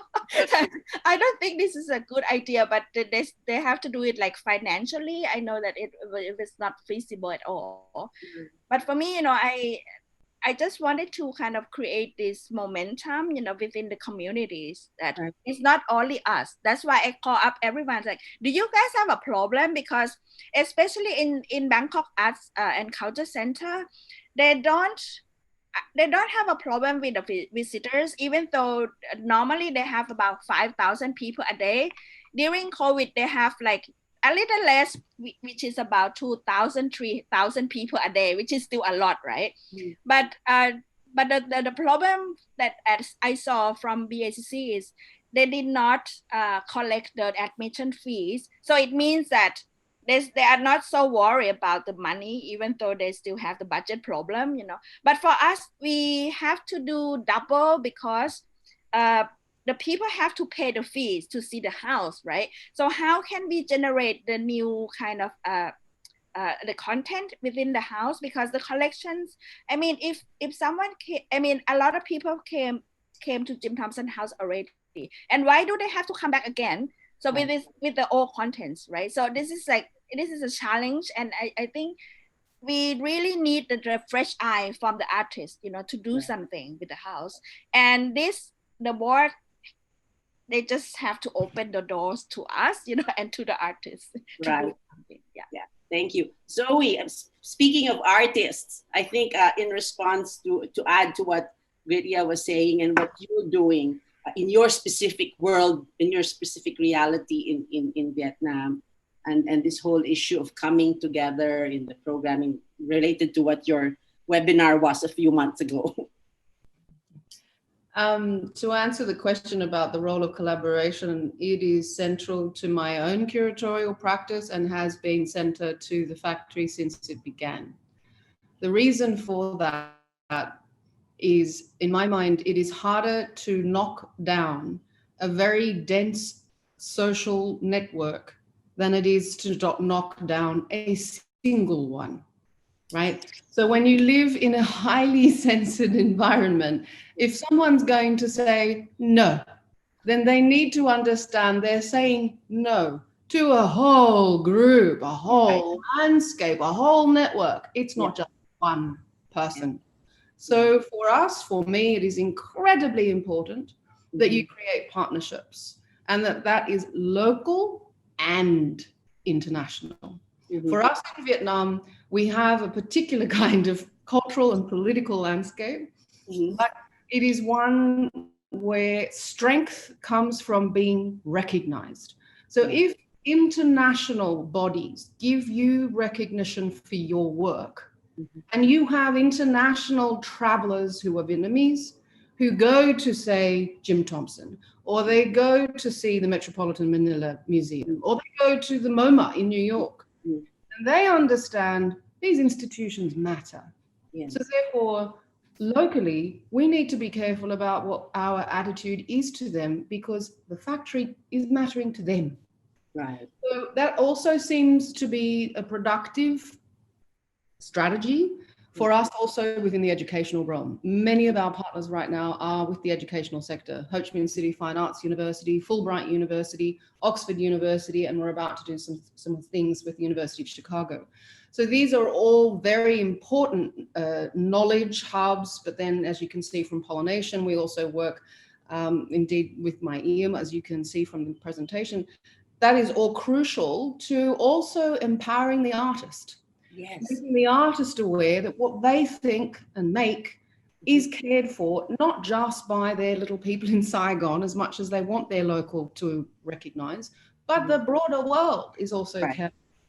Yeah, very, very interesting and very true, I think, for artists across the globe. I have another question for you, Zoe, from Boots Herrera. what curatorial philosophy do you aim to impart to young curators through the pollination program? Or another way of asking this is, what kind of relationship between artist and curator do you hope to promote through the program? Good question. I started out in the world working with museums, and I was a little bottom bucket kicker in the beginning. If there's anything that I noticed from working in these large scale museum bureaucracies is that you are told often, that exhibition is over, enough, don't talk to that person anymore, here's the new one, move on. And as a consequence of this structure of factory line working and the attitude towards exhibitions and art making as products, I started to realize, but hang on a minute, I'm not ready to stop that conversation because I'm learning a hell of a lot here still. So what I hope through the program of pollination is to nurture the need for continued relationships between artists and curators. They are the crucible through which we interpret culture. It's through our relationship, not only with the object, but with the living memories of why those objects came to be. And I think that that is the task as curator. That is the task of cultural institutions that collect, interpret, display, disseminate, educate, is to give the living the sense that they can still own what is a part of this isolated, glassed, preserved, catalogued collection. Yes, right. Yep. I have another question again now for the two of you, and it's from Patrick, Ritya, and Zoe. Hello both. Great to see you virtually because of the calibration of the on-site exhibition. What are your thoughts on the exhibitionary model? Has your faith in the format somewhat diminished? Or has the COVID situation prompted you to transform the exhibitionary model from within? It's a layered and very substantive question. Please take it away. You go first, Zoe. Hi, Patrick. We could see each other. Questioning the exhibitionary model has been a part of my own practice way before COVID. Indeed, I've been questioning the paradigms of the exhibition priority for curatorial work ever since I left the museum world, which is now nearly borderlining on 15 years ago. I do think that the exhibition model, as it stands inside the museum environments, we're facing a mode, not just because of COVID, but I think also with the push of the need to decolonize, with also the push to recognize the racial injustices that many museums are unaware that they place on the histories of cultures in their locals. We've got an imperative now as curators to rethink why artists do what they do and to better engage with them, which is why I'm so invested in production. I'm amazed with artists like Martha Atendia, who lives in Batiana Island, and she's just completely committed to her local. Or you've got artists who will move to another country like Tiffany Chung because she realizes the local research she realizes is so important that even though she's going to jeopardize her own being, she will move so that she can continue. I think it's imperative that we understand the methodologies of artists first and foremost. And we think openly about what media and what encounter we curate around that. We have to start realizing that what artists produce are not always objects. The need for thinking about culture as objects comes out of a Western sense of loot. That is how the structures of the museum came to be. So we, I think, have to start thinking about how our memories transmitted, transformed, given preservation for next generations through verbal processes, performative processes, through memories and markings. Like, I really enjoy thinking in that way with not only my team, but my community in the business sector, in the music sector, the fashion, the engineering, the architects. I think we all have to start questioning the assumed shape of our work. Ritya? Yeah, I'm really in the dilemmas, of working with artist and also with the object because of the context of Jim Thompson House Museum, right? I cannot say that it was really like living between the encyclopedic museum, like 2,000-3,000 years ago, and how can we bridge that, time capsule, from the past to the present and to the future. So it means, I mean, I'm not that luxury to have just white wall, and then we can do anything we want, even though I have a big farms to play with. So it's like so it's kind of like 2 or 3 spheres that I have to work with. But I think it's very challenging that how can we bring the artistic practice, to intervene and to destabilize as well as to decolonize those areas. And it's very interesting because Thailand always have that kind of crazy ideas that we have never been colonized before, right? Even though it has been crypto colonization. So in my thesis, I kind of propose the ideas of de-auto-colonize ourselves. And if I use these theories, to look at Jim Thompson House, actually it's like white male fantasies, on like creating a tropical kind of gardens, and this beautiful Thai house. Actually, it is not really Thai. It is a Thai house interpreted by American architect with the Bosa styles. If I was really, when my architect friends, from the Princeton, who also study at like alumni as Jim Thompson, and he goes like, oh my God, this is really Bosa, like the way Jim Thompson House create the traditional Thai house. And I think there's so many things that we can reread and rethink about the house itself and Jim Thompson himself, why he came to Thailand during the war, so the ideas of decolonize the museum and collection is really interesting. And also in terms of the curatorial practice, I wanted to decolonize curatorial practice as well, because if you speak about the democratic society, about inclusive museum inclusions, right? You have to look at how we curate. It was so dictator. It was so exclusive, right? So what we're trying to do was, how can we use this kind of inclusiveness in the curatorial practice? So I started to kind of, we changed our policy a little bit, because in the past, since 2003, when we started the art centers, we always do things, exhibitions, with curators and artists by invitation, which is highly exclusive, so and lately, because of this like political awareness, socially awareness, so we wanted to include more people, and recently we started to do a lot of open call system. So for me, I see it as a big change institutionally, but in terms of decolonize the curatorial practice, I think actually someone asked me about the directions of Jim Thompson in the future when we open the new building.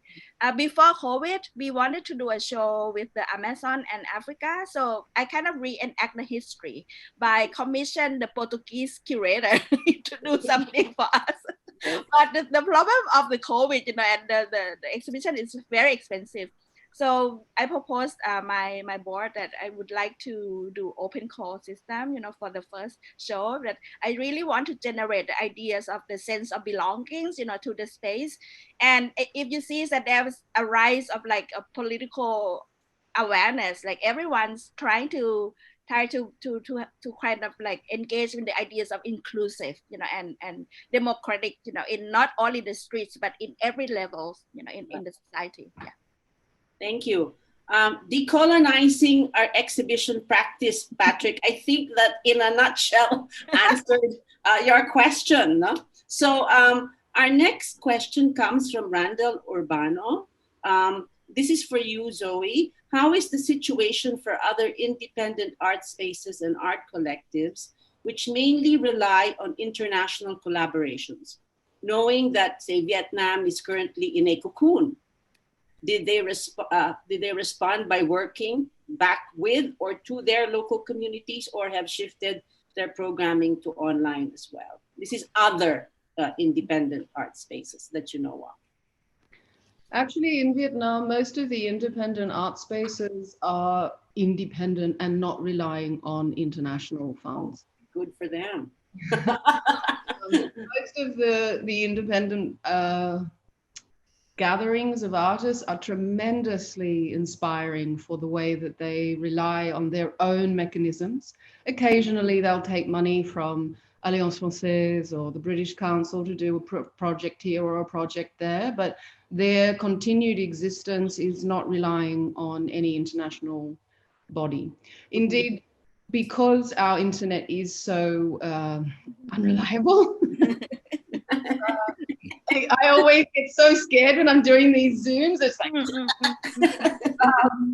but yeah, there's really a majority local, inward-looking kind of audience, and as I mentioned, it is a concern on my part to observe this, and it's one of the reasons why I'm hoping to do more, at least talking environments. But there's so many workshops and mentoring and continued engagement online for us as the factory with international. So at least on our part, that hasn't stopped. Oh, yeah. Okay, I have another question for the both of you. It's from Isa Lorenzo.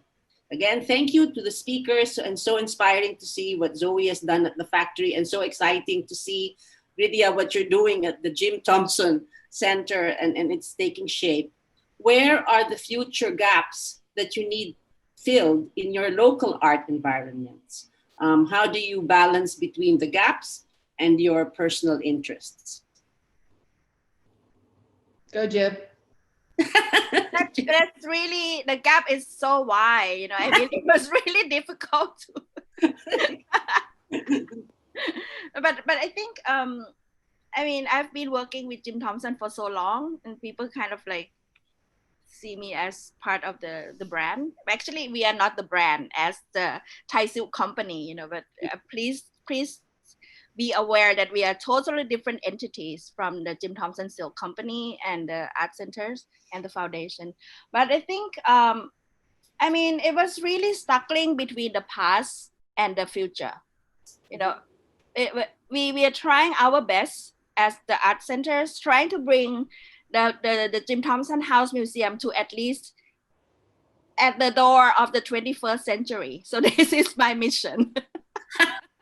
In that sense, you have to thank COVID-19 because it sort of opened for you to go up the steps. This disruptive moment, you know, it's really kind of break the ground and allow me, you know, to bring the Jim Thompson House from 1975, you know, to 21st century faster. Yeah. But we still don't know, you know, how far and how can we launch from here, you know, because as I told you, our main income have never been funded, you know, we did not get the funding from the government, and we don't really know how much and how far we can sustain ourselves. Yeah. So this is really rely on the states, you know, how when I don't know when they will open the doors, you know, for the tourists. Yeah. Okay, thank you. Zoe, what about you? What are the gaps that you need filled? I would say that the immediate one, under two things to say, the immediate gap under COVID environment would be to somehow address the increasing sense of disillusion on the part of the artist under the COVID moment. It is, I can't begin to imagine what it must be like to realize your delight in making, you don't know when you can show it, you don't know who cares, you don't, what's the point? I know so many artists who are in their studios every day, but they just can't find that prime energy that gives them the purpose.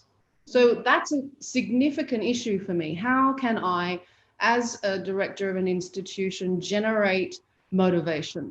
And ultimately, I'm thinking of the need to give recognition to what has been done before. So I'm thinking of creating an Artist Excellence Award that gives recognition to what an artist has done in the past. So that's not to say that we're only thinking of artists as what they're doing next, but as opposed to what have they already done? So I'm thinking of that as a means of giving some impetus, some encouragement for an artist. And that's been a conversation in my head and with several others that I am hoping will actually give money towards this. Another more long-term gap, which is very context specific to Vietnam, is our crises with education. I'm so worried about artists right now because our fine art schools are closing or being amalgamated into the applied arts, which means that the disciplinary knowledge of fine art, in as much as I am suspicious of the codes and the structures that exist within that, we need to have that because that is our dominant market and we need to learn it, but we need to interpret and re-interject in different ways. So we still have to understand what it is. So for me, the biggest gap right now is how to address the educational system in Vietnam and get more understanding of the need to innovate it. And that is why so many of my partners are educational institutions right now. I am trying to hub elite institutions with money with state institutions with none, so that the student bodies can at least come together in one neutral space, i.e. the factory, and at least come together to network and learn of each other's access points and differences, and just to get a differing sense of energy, at least in the students first. Getting the lecturers to change is hard. Tough. Sure. Yes. I think, we're down to the last few minutes, and maybe I just wanted to round this up and link it back up to what Suhanya was talking about very early on this morning, and the concept of our role as, the civic purpose of institutions like ourselves. I think that is paramount, and I think that's the value of this get together is how each of you have expounded in your own ways. But maybe I also wanted to get your own last words and comments about the roles that institutions like ours play in being able to live this civic purpose. Because a lot of it has got to do with connecting to the audience also and making it relevant. So I think I just wanted to hear a broader, maybe a few minutes from each of you to just sort of leave us with something to think about. Maybe I can start with, maybe I'll start with Rydia and then Zoe. Okay. I think from what's happening on the street at the moment, I would like to call it's the awakening times, for Thai people, because it's not only the general public, but the people who protest on the streets, they are a little bit, they're much younger, it's not like high school. And now it's middle schools, the people started to like 12, 14 years old, so they really like awaken and they really kind of hungry, for reading the histories and also thinking about their own futures. One of the purpose that they kind of critique the government is like, you steal our futures, so this is, we have to be able to think and also reshape our own future. So this kind of forward thinking, it's always a problem in Thai society because the majority of our country is really conservative, right? So for us, we really have to kind of rethink about the role of our organizations, and as myself as a curators have to play within this landscape. Because for me, I wanted to reach out to these people, these younger generations, which is going to be the futures of the nations or the countries. It seems very nationalistic, but I think these people, they are not really think as themselves as only Thais, but they are really kind of connected to the global and the regional networks. As you might have heard about the Multi Alliance, like all this kind of like the network of the democratic movement within Southeast Asia. So it means that the whole program and our futures collaborative projects or educational programs, public programs, we have to engage them. So what kind of project that we can facilitate, and we wanted them to come to come to our space and use our space and use our materials, our collections as their food for thoughts, as the departure points of the discussions and the debates, especially during this kind of the whole problem that we wanted to go back to look at the history is the Cold War. And I think Jim Thompson House is the heart of the Cold War's problem. We really sit in the middle of this chaotic, but it's kind of like it's the starting point of this this problem that exists, since the 60s or 50s. The whole propaganda that has been spread around, in our conscious. We have to deconstruct that, and in order to do that, I think we can play quite a role, for them to explore our materials, our archive, libraries, exhibitions, and collections. Yeah. Thank you. Zoe? When I was working inside museums, I was young, I was an assistant and gradually became an associate curator. But one thing that I took away from that museum experience was no one really wanted to hear what I thought or what my opinion was. So I think that the first step towards institutions being with honor towards the idea of civic duty is to take the opinions of their staff, their body, seriously. To ask them, what is it that you want or you think we should do? There should be a complete canvassing of what your staff represent. How do they see themselves representing? It's incredible the dynamism you can have inside your team, but it's also astounding how much assumption sits within that bureaucracy. Right. On another level, I would say, as cultural institutions, whether with collections or without, you're engaging multiple communities constantly. You're delivering for them. But how often are you actually asking for feedback? I think another institutional responsibility is to say, what are you looking for? And am I able to give it? But there needs to be understanding on both sides of the fence. The institution is not God. There's no way they can deliver everything, but openness and inclusivity comes from listening. Right. Yeah, that's really good. Thank you so much, Vidya and Zoe. I would just like to end by wrapping up the session.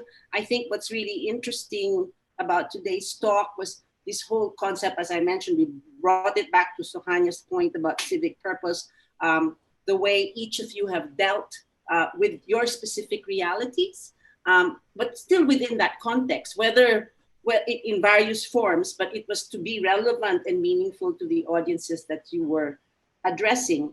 And I think to bring it back to online, I think what's interesting about online, and if it works where you are, and I have no doubt that eventually it will work, there's such a thing as analytics that will allow us to understand our audience better. I mean, and it won't be, I think it's like this. I mean, I was just in an analytics conference yesterday, and it was like, oh, I mean, we can find out those things, and it doesn't mean that the art and culture institutions are removed from that. I mean, that's something that would eventually become easier to access, cheaper to access, and I guess just to accept that that's another way of getting to know more about who our purpose is for.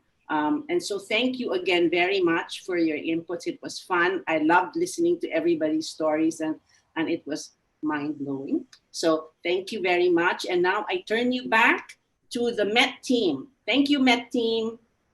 Thank you. Bye, Vidya. See you. Thank you, Zoe. Bye. Thank you to our speakers and our moderator for conducting a most relevant exchange about facing an inevitable change. Thank you also to our attendees for tuning in to this morning's session, and to our Facebook viewers. We will be uploading another stream soon, so you can rewatch today's discussions. We would like to invite you to our session tomorrow at 9 a.m. as we open day 3 of the summit with the theme Adaptive Design and Responsive Solutions, featuring keynote speaker Mami Kataoka of CIMAM and the Mori Art Museum in Tokyo.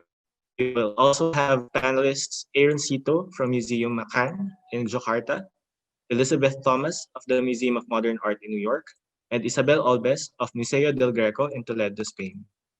Tomorrow's session will be moderated by Ms. Jenny Havalosa of the Yuchengco Museum. Zoom participants will receive the webinar link for day 3 right after this session. Just a reminder, please accomplish the survey form, which will appear after you close the webinar on Zoom. For more important updates, please follow the Summit event page on Facebook. Thank you all once again for joining us today. This has been day 2 of A Call to Transform, Manila Museums Summit 2020, and we hope to see you all tomorrow.